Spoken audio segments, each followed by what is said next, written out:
জন্মগ্রহণ করার পর অনেকগুলো সুন্নত কাজ আছে। এর মধ্যে থেকে একটা মিষ্টি সুন্নত আমাদের মধ্যে আছে, সেটা হলো আকিকা। গোশত খাওয়া যায়, খাওয়ানো যায়, একটা মজার সুন্নত। এটা ছাড়া আর ম্যাক্সিমাম সুন্নতগুলো আমাদের সমাজে এখন আর নাই, মানুষ জানেও না।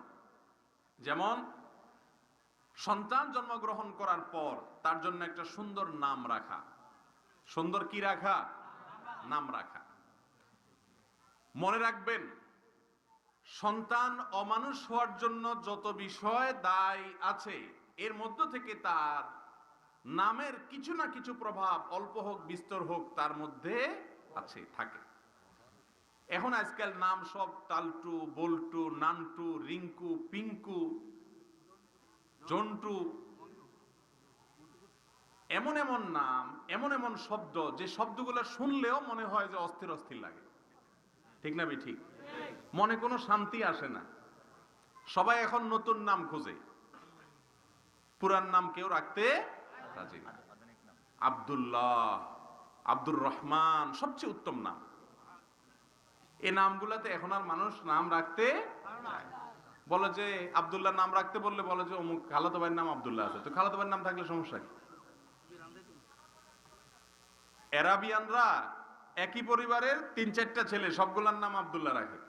একটার নাম রাখে আব্দুল্লাহ আউয়াল, আরেকটা আব্দুল্লাহ সানি, আরেকটা আব্দুল্লাহ সালেস, আরেকটা আব্দুল্লাহ রাবে, আব্দুল্লাহ 1, 2, 3, 4 এইভাবে নাম রাখে। বাপের নামও আব্দুল্লাহ, অনেক সময় ছেলে দাদার নামও আব্দুল্লাহ, অনেক সময় নাতির নামও কি আব্দুল্লাহ। আর আমাদের দেশে আনকমন নাম খুঁজে, আমকরণ নাম খুঁজতে খুঁজতে খুঁজতে এখন খিনজির নামেও রাখে, কোরআনে পাইলেই রাখে। প্রিয় ভাইরা আমার, সুন্দর একটা নাম রাখা, অর্থবহ নাম, নবীদের নাম, সাহাবীদের নাম, আল্লাহর নামের আগে আব্দুল্লাহ যোগ করে যে নামগুলো হয়, এগুলো সবচেয়ে উত্তম নাম। এই রকম নামগুলো সন্তানের জন্য নির্বাচন করতে হবে। এটা সন্তানের পাওনা, অধিকার। আপনি তার সুন্দর একটা নাম রাখেন নাই, তাহলে আপনি তার অধিকার খর্ব করেছেন। রাসূল আকরাম সাল্লাল্লাহু আলাইহি ওয়াসাল্লাম বলেছেন, কিয়ামতের দিন তোমাদেরকে তোমাদের বাপ মার নাম ধরে ধরে ডাকা হবে হাসরের দিনে। অতএব তোমরা সন্তানদের জন্য সুন্দর অর্থবহ নাম রাখবা। এই টালটু, বল্টু, নান্টু এই সমস্ত শয়তান নামার্কা নাম রাখা যাবে না। এটা হলো সন্তান জন্মের পরে করণীয় কাজগুলোর ভিতরে একটা কাজ। আরেকটা হলো তাহনিক। এটা তো পুরাই বিদায় হয়ে গেছে।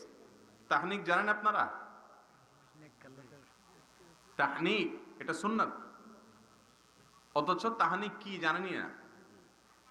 তাহনিক হলো কোন শিশুর জন্মগ্রহণ করার পর কোন একজন নেককার আমলদার মানুষের মুখে একটা খেজুর দিয়ে, ওই খেজুরটা উনি একটু খেয়ে বাচ্চার ঠোঁটে জিহ্বা একটু ধরবে, লাগাবে, হালকা একটু রস যাবে তার মুখে, মিষ্টি বা মিষ্টতা তার মুখে কিছুটাও যাবে, হালকা হলে একটু লাগবে, টাচ হবে। এটাকে বলা হয় তাহনিক। সাহাবা একরাম তাদের বাচ্চা হলে প্রিয় নবীর কাছে নিয়ে আসতেন। নবী করিম সাল্লাল্লাহু আলাইহি সাল্লাম খেজুর খেয়ে চাবিয়ে বাচ্চার মুখে একটু লাগাই দিতেন। এটার নাম কি? তাহনিক। এই তাহনিক সুন্নাত হারিয়ে গেছে। কাউকে না পাইলে পরিবারের সদস্যদের মধ্যে একজন মুত্তাকি, পরহেজগার, নেক আমলদার যে তুলনামূলক ভালো, তাকে দিয়ে তাহনিক করাবেন। বাচ্চা জন্মের পরে আরেকটা গুরুত্বপূর্ণ সুন্নাহ হলো তার জন্য দোয়া করা। এটা তো আরো হারিয়ে গেছে, নাই। হাসান এবং হুসাইন রাদিয়াল্লাহু তাআলা আনহুমা, প্রিয় নবী সাল্লাল্লাহু আলাইহি সাল্লামের দুইজন দৌহিত্র, তাদের জন্মের পরে নবীজি তাদের জন্য একটা দোয়া করেছেন। কি দোয়া? দোয়া হলো, আল্লাহুম্মা ইন্নী উঈযুকুমা মিনাশ শাইতানির রাজীম আও মিন হামাযাতিশ শায়াতিন। খোলাসা কথা হলো, নবীজি দোয়া করেছেন, আল্লাহ, আমি এই শিশুকে শয়তানের আক্রমণ থেকে আপনার আশ্রয় প্রার্থনা করি। জন্মের পর পর ইন্স্যুরেন্স করে নেওয়া, এটা হলো ইন্স্যুরেন্স। জন্মের সঙ্গে সঙ্গে আল্লাহর কাছ থেকে প্রার্থনা করে শয়তান থেকে মুক্তির জন্য দোয়া করা। এখন আমরা কেউ করি না, এজন্য দিহানের মতো বদমাইশ পোলাপাইন ঘরে ঘরে জন্ম হচ্ছে। একটা হয়তো ধরা পড়ছে, বাকিগুলা ধরা পড়ছে না। দোয়ার খবর নাই তো। স্ত্রী সহবাসের সময় পর্যন্ত নবী সাল্লাল্লাহু আলাইহি সাল্লাম দোয়া শিক্ষা দিয়েছেন। সেই দোয়াতে কি আছে? সে দোয়াতে একই কথা বলা আছে, আল্লাহ, নব অবগত যে সন্তান আসবে এর মাধ্যমে, মিলনের মাধ্যমে, সেই সন্তান যেন শয়তানের অ্যাটাক থেকে, আক্রমণ থেকে নিরাপদে থাকে। এখন দোয়া তো পড়ি না আমরা কেউ, যা হচ্ছে সবগুলা শয়তানের আদার হয়ে বাইর হইতেছে। এই জন্য সন্তান জন্মগ্রহণ করার পর তাদের হকগুলো আদায় করতে হবে, আকিকা দিতে হবে, আজান দিতে হবে কানে, তারপরে চুলের ওজন পরিমাণ স্বর্ণ অথবা রূপা, এটাও তো জানেনই না, বেশিরভাগ মানুষ জানেই না। সন্তান জন্ম হলে তার মাথার চুল সপ্তম দিনে চাঁচার পরে চুলের ওজন পরিমাণ স্বর্ণ অথবা রূপা, রূপা দিলে 20-25 টাকা হয়, বেশি হয় না, কারণ অল্প একটু চুল হয়, আরো পাতলা। অতএব চুলের ওজন পরিমাণ স্বর্ণ অথবা রূপা দান করতে হয়।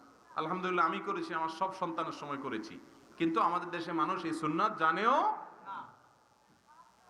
সন্তানের হক কিন্তু এগুলা, তার জন্মের পরে নবীজির সুন্নাতগুলো পালন করে